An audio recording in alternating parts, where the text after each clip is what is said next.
To the chosen ones, you were never weak, they were just feeding on your light.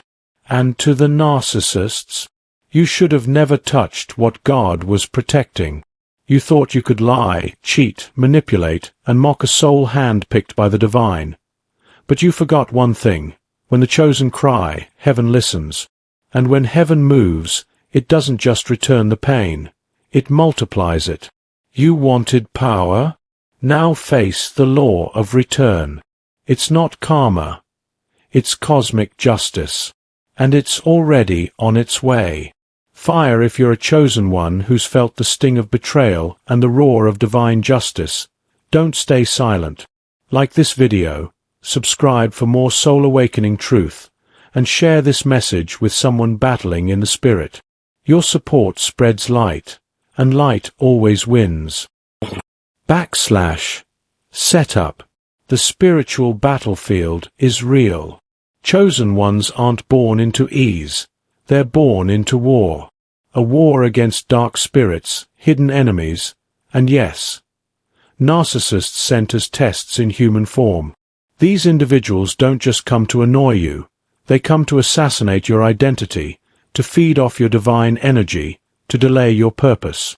But what they never expected was that you'd awaken, that you'd rise, that you'd remember who you are.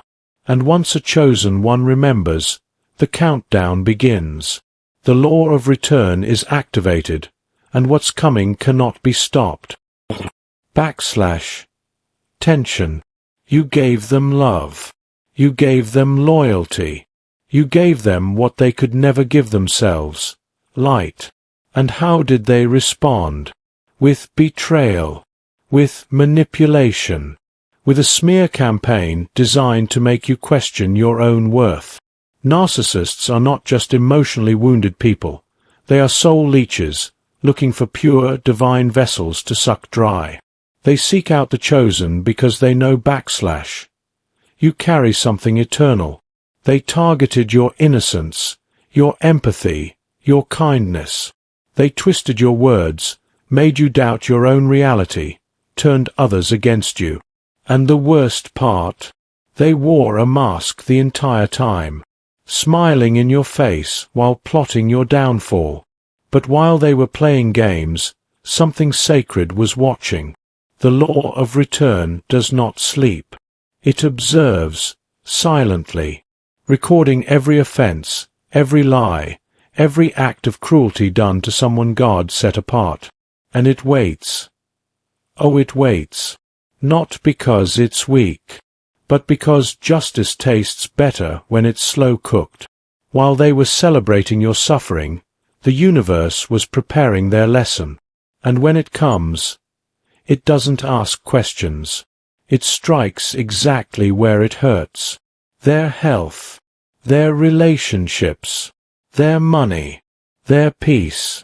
Suddenly everything they touched starts crumbling, and they call it bad luck. But you know better. This isn't coincidence. This is consequence. The energy they put into trying to destroy you is now orbiting back around, tenfold. You see, narcissists think they're gods. They think they can control narratives, manipulate realities, and escape divine law. But here's the twist. No one escapes the law of return. Not even them. Especially not them. What they didn't realize is that you were the test. You were the divine assignment. How they treated you was a reflection of their soul, not yours. And God was watching. The same way they tried to break you is the same way their life begins to break. One piece at a time. Publicly. Painfully. Because the law doesn't just correct the damage, it exposes the darkness. They thought you were naive, weak, replaceable. But now they watch in silence as you rise from the ashes of what they tried to burn. Stronger, wiser, anointed. And the silence, that kills them more than anything. Because narcissists crave attention, even if it's negative. When you go no contact, when you stop reacting, when you cut the energy supply, They panic. They spiral. And still, the law is not done with them yet. Some narcissists end up isolated, rejected, confused as to why everything keeps going wrong. They'll never admit it, but deep down they know. They remember the one they betrayed, the one they gaslit, the one they mocked, who now walks in power. They remember the chosen, and the guilt. It begins to haunt them, not because they changed, but because the consequences caught up. And here you are, still standing, glowing, moving in silence while God speaks for you. You didn't have to expose them. The law did it for you. You didn't have to defend yourself. Your fruit did. Your elevation is the loudest clapback.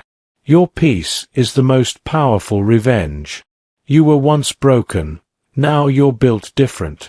Your heart has scars, but they tell stories of survival. Your spirit carries power, not pain. And your life is the evidence that you were never the problem. You were the protected, the preserved, the purposed. They thought taking your energy would fuel them, but instead it cursed them, because nothing stolen from the chosen ever blesses the thief. That's divine law. And the law of return doesn't just return pain, it returns it multiplied, marinated, and memorized by the very soul who inflicted it. You, chosen one, don't even need to look back. The law already did. And it remembered everything. So let them talk. Let them lie. Let them pretend. Truth doesn't need defense.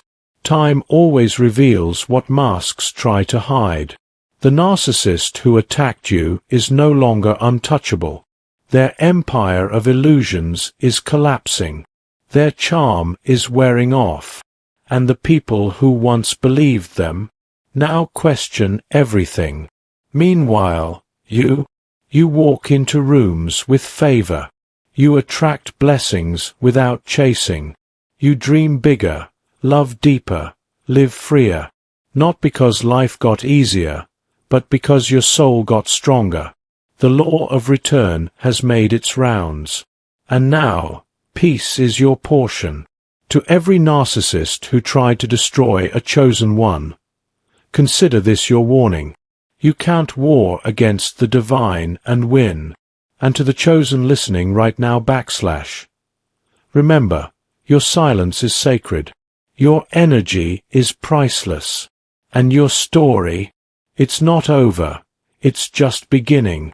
The law of return is real. And for those who betrayed the divine, it's cruel.